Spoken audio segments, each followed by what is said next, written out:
Assalamualaikum warahmatullahi wabarakatuh, teman-teman semua penderita asam lambung, hipertensi, psikosomatis dimanapun kalian berada.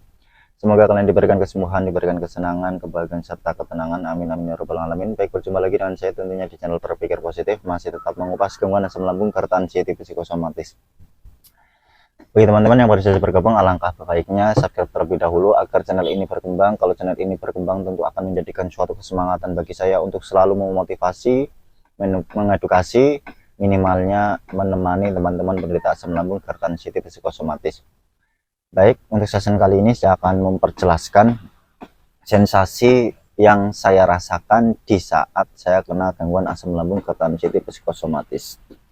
Maka tonton video ini sampai selesai, jangan di-skip agar kalian tidak gagal paham, agar kalian tidak salah paham teman-teman. Baik, jadi dulu ketika saya kena gangguan asam lambung, sensasi yang saya rasakan itu dari ujung kepala sampai ujung kaki teman-teman. Banyak sekali, mulai dari kelingan, sempoyongan, piar-piaran, les-lesan, jantung berdebar-debar, mata buram, telinga berdenging, tenggorokan mengganjal, itu jantung itu berdebar-debar, nafas berat, ulu hati sakit, tenggorokan itu juga sakit, sensitif sekali juga di dada bagian kiri itu selekat-selekit teman-teman. Bahkan ketika saya itu jalan-jalan itu sempoyongan kayak mau roboh, kayak mau jatuh, bahkan sering mengalami kayak mau pingsan atau kayak mau itu teman-teman. Terus setelah itu saya mempelajari, dan pada saat itu mempelajarinya itu melalui Google. Nah ternyata tidak sesuai ekspektasi teman-teman, dalam artian jawabannya itu penyakit kronis semua. Ya dari situ akhirnya saya panik teman-teman, panik, takut, juga menganggap diri saya itu memiliki penyakit kronis, dan juga saya sempat beranggapan aduh hidup saya nggak lama lagi gitu. Dan ternyata semua yang mengalami gangguan asam lambung berat itu semua itu takut ya kan, takut gila dan takut penyakit kronis. Pada intinya di situ. Lah kan saya sering sekali periksa teman-teman, sering sekali kumat ya, dan hasilnya itu normal semua teman-teman. Dari sensasi yang saya alami, saya periksa, saya EKG, ronsen, itu normal semua. Dan ternyata itu adalah gangguan dari psikologis atau psikolog teman-teman, alias psikis saya itu kena, mental saya itu kena.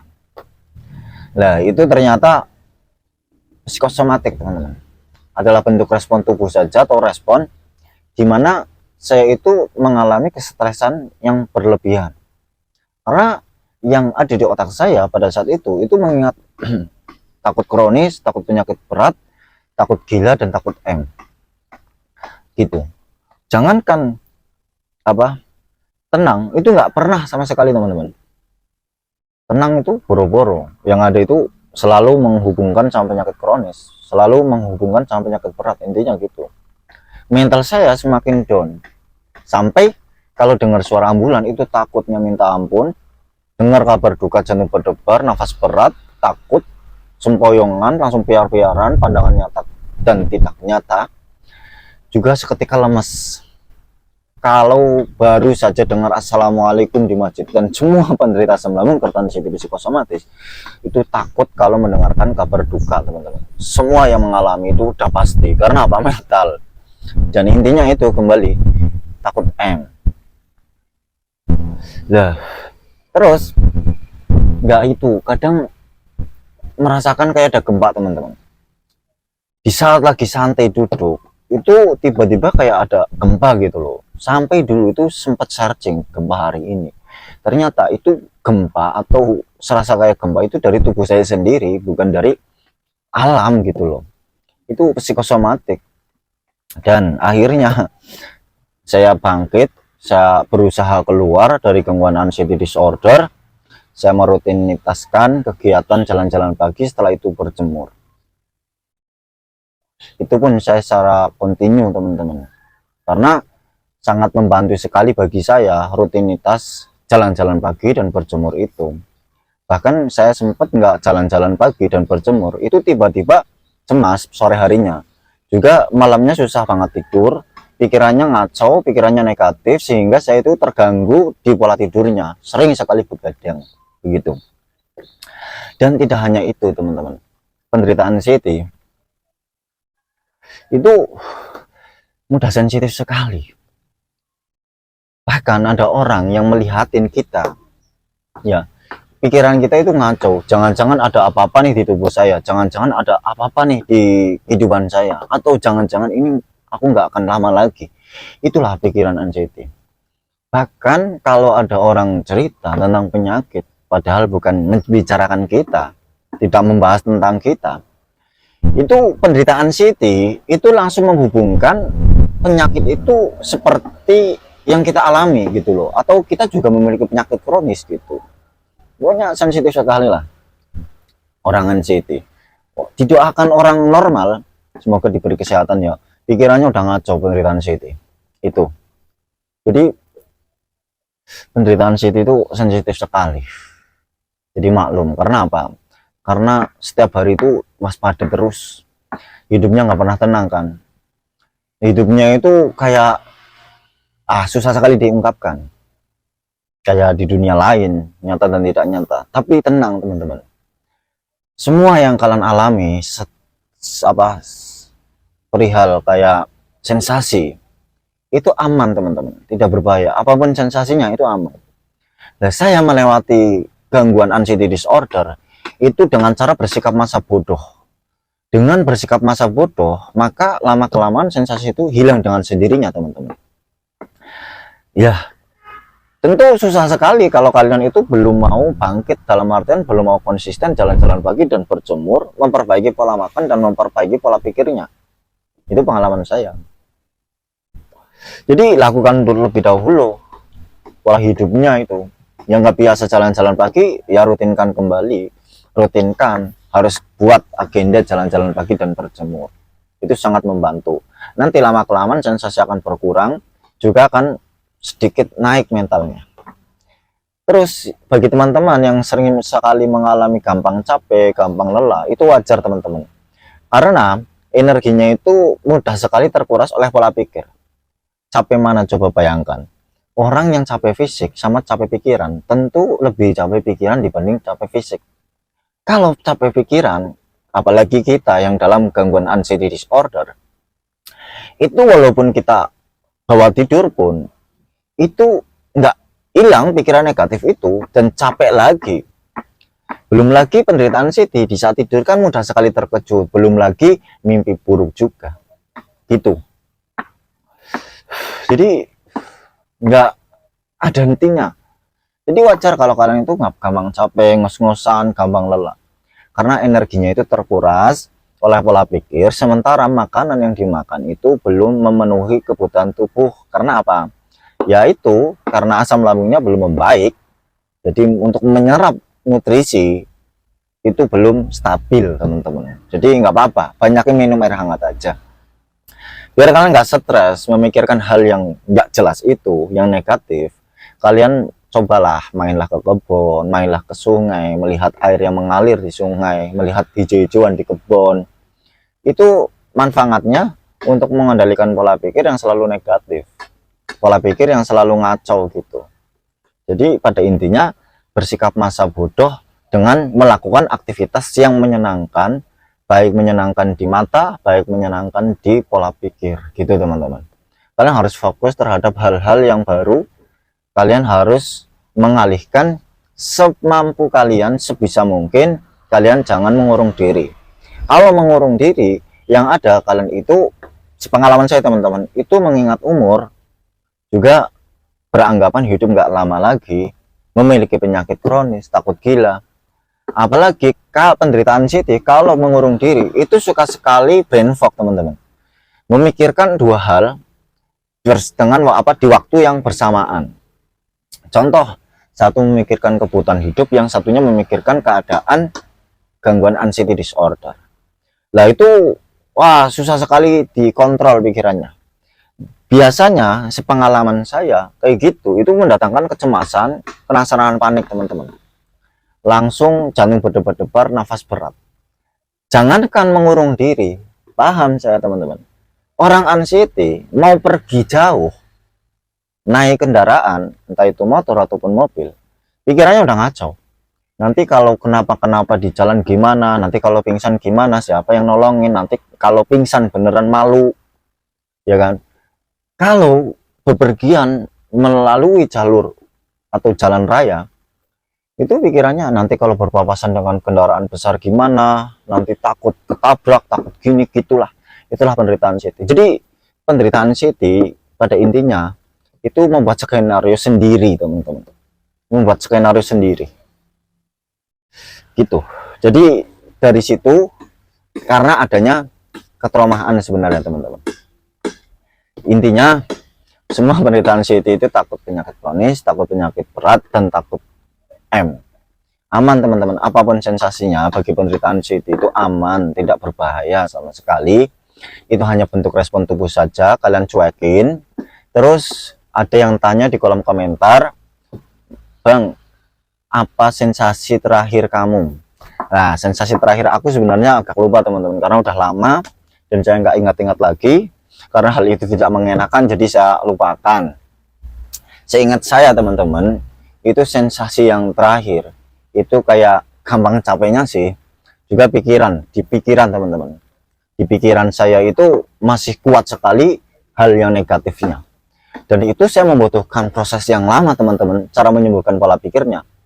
Ya walaupun sensasinya udah nggak muncul, ya muncul wajar, capek kayak biasa orang beraktivitas pada umumnya gitu.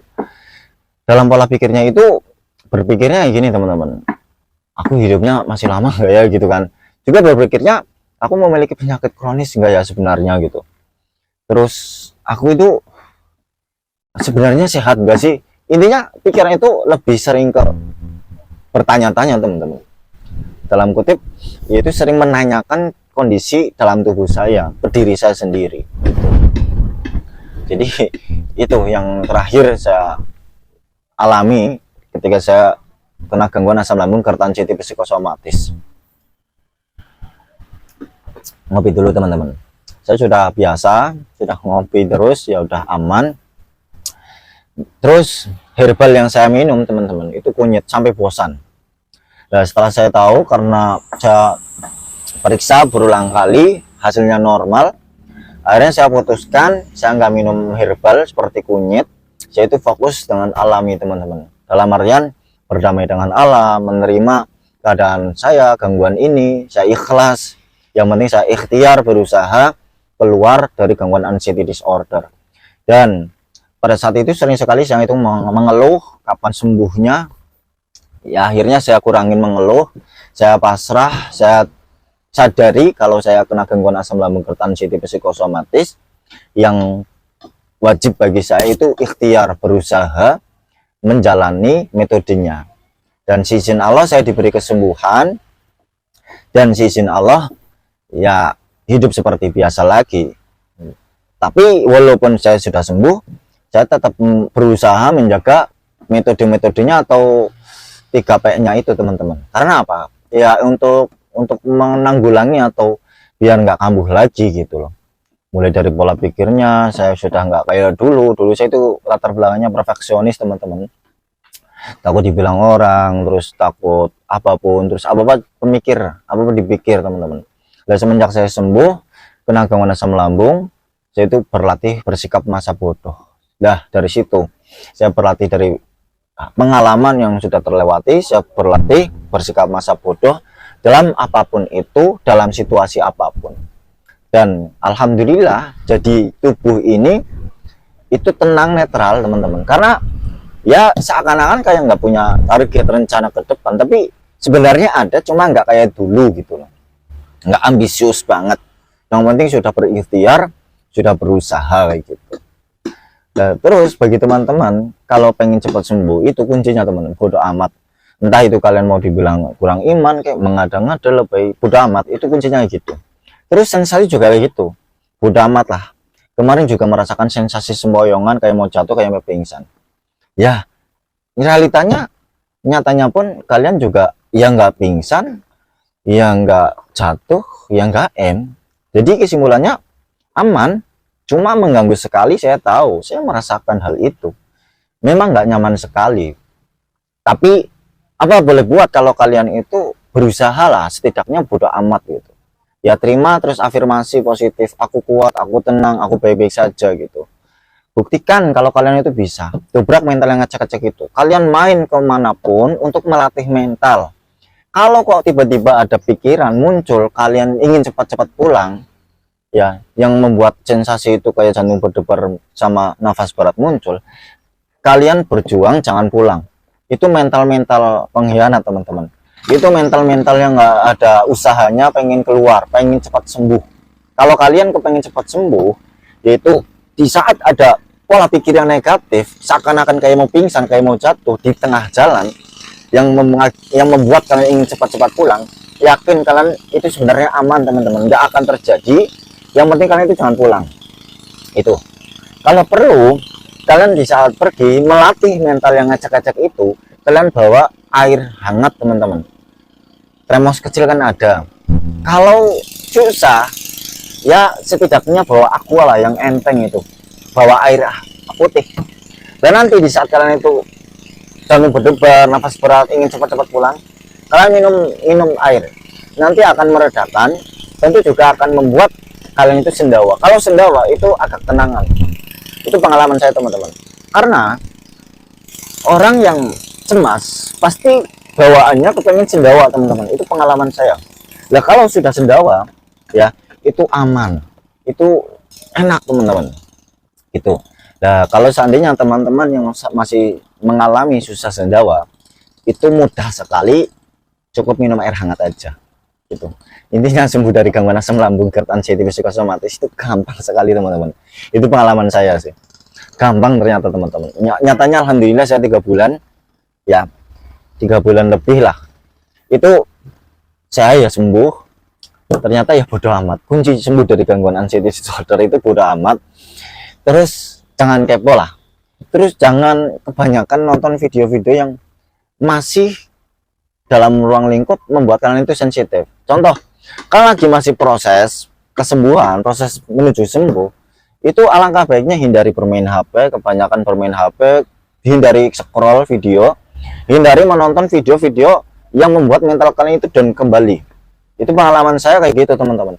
Jadi waktu saya pemulihan, saya itu jaga HP-nya, dalam artian nggak sering bermain HP, terus nggak sering scroll, nggak menonton video yang nggak ada hubungannya di kehidupan saya, terutama dari kalangan artis, entah itu kabar duka atau kabar apapun. Biar apa? Biar saya lebih fokus ke diri sendiri, bisa keluar dari gangguan anxiety disorder. Terus walaupun sensasinya masih berkecimpung banyak, saya berlatih bodoh amat, cuek, sama mengatakan pada diri sendiri, berafirmasi atau afirmasi. Kemarin juga mengalami seperti ini nggak apa-apa, ini aman, ini baik-baik saja, dan ini tidak berbahaya. Nyatanya kemarin yang aman-aman saja, walaupun mengganggu sekali, walaupun horor sekali, gitu. Jadi kesimpulannya, sembuh dari gangguan anxiety disorder, kalian punya hobi yang menyenangkan, gitu. Hobi yang menyenangkan.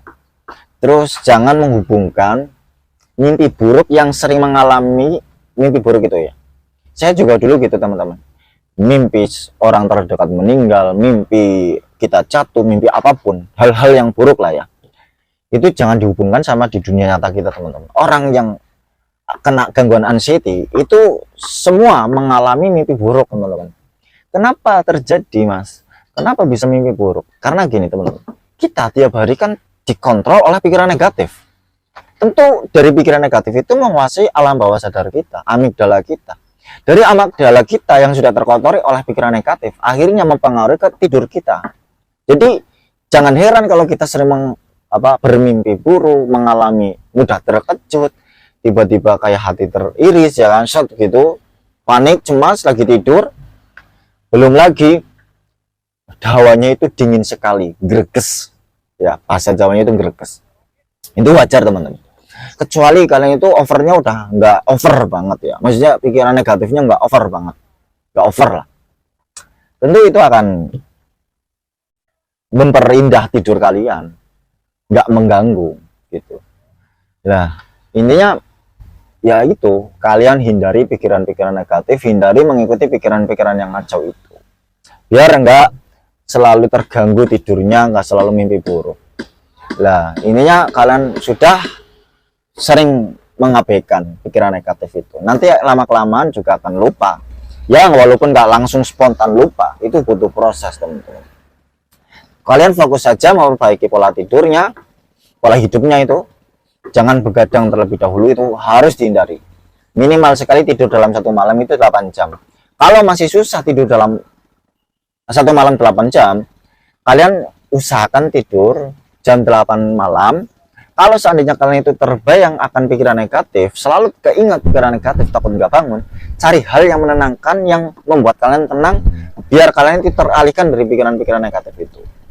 Biar apa? Biar kalian itu bangun pagi terus jalan-jalan gitu. Itu sangat membantu, soalnya jalan-jalan pagi dan berjemur itu sesuai pengalaman saya, teman-teman. Saya nggak mempergurui, tapi itu pengalaman saya, real pengalaman saya. Nah, terus juga akan meningkatkan hormon serotonin. Nah, nanti energinya juga akan mudah terkumpul, kuat. Mental juga akan semakin membaik, mental semakin kuat, teman-teman. Jadi jangan heran kalau seandainya kalian lagi duduk sama temen ngobrol, kok tiba-tiba nafas tersedak, berhenti sejenak, ya kan, yang menimbulkan kecemasan, serangan panik. Itu jangan kaget. Karena apa? Karena imun kalian belum stabil, hormon kalian juga belum stabil, asam lambungnya juga belum stabil.